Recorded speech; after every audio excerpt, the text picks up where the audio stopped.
Bueno, vamos a resumir lo visto un poco hasta acá, que tiene que ver con los gases respiratorios, el aire alveolar, el aire atmosférico, las presiones parciales. Un poquito fijen estos numeritos en este cuadro didáctico. Aire atmosférico, presión parcial de oxígeno 159, presión parcial de dióxido de carbono 0.03. Este aire atmosférico llega al alvéolo con una presión parcial de oxígeno de 104 y una presión parcial de oxígeno de dióxido de carbono de 40. Son las presiones parciales en el alvéolo. Recuerden, porque acá empieza a llenar presiones parciales de agua, porque el aire está húmedo en el alvéolo, y ya hubo difusión de dióxido de carbono y de oxígeno inmediatamente cuando el aire está en el alvéolo. Este esquemita es bastante simple, en donde esta es la parte izquierda del sistema cardiovascular con sangre oxigenada. Esto esquematiza los tejidos, y esta es la parte derecha del corazón, que lleva sangre con poco oxígeno y mucho dióxido de carbono a los alvéolos.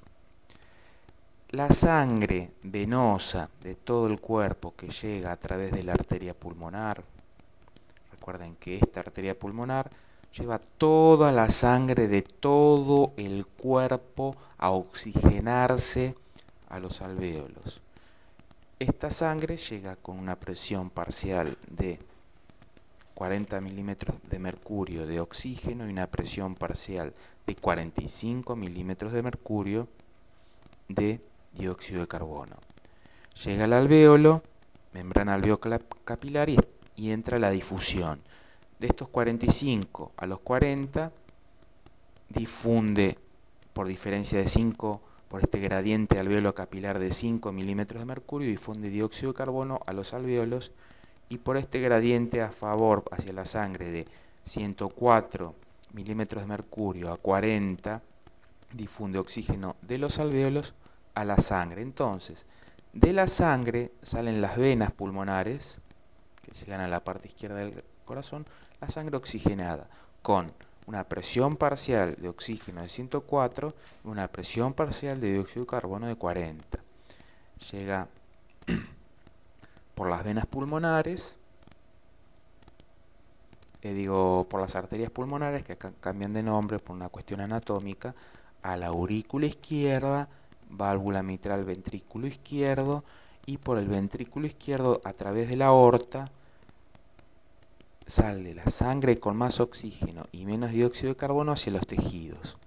En los tejidos, antes de los capilares de los tejidos, las presiones parciales son iguales a las que salen del dióxido de carbono y el oxígeno, son iguales a las que salen por las venas pulmonares, sangre arterializada. En los tejidos, en general, en reposo, hay una presión parcial de oxígeno de 40, y por este diferencia de gradiente arteriovenoso, acá es un gradiente arteriovenoso, y acá hay un gradiente alvéolo capilar. Por esta diferencia de gradiente arteriovenoso, el oxígeno pasa a los tejidos, en donde hay poco oxígeno, y este dióxido de carbono en exceso en los tejidos pasa a los capilares, haciendo que la sangre que viene arterializada se convierta en sangre venosa y vuelva nuevamente a realizar todo el ciclo cardiopulmonar de oxigenación de los tejidos. Y acá tenemos el concepto de difusión alveolo-capilar y el concepto de diferencia arteriovenosa para el oxígeno y para el dióxido de carbono.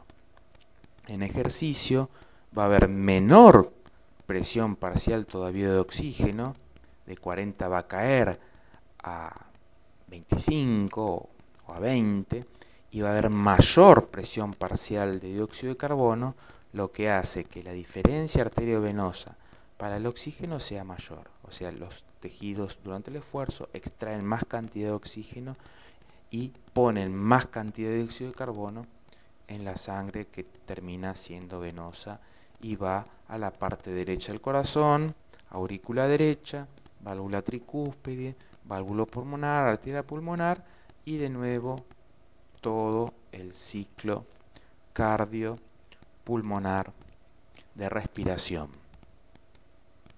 A este intercambio a nivel alveolo-capilar lo llamamos respiración externa, porque es del aire que viene de afuera, y a este intercambio gaseoso a nivel de los tejidos lo llamamos respiración interna.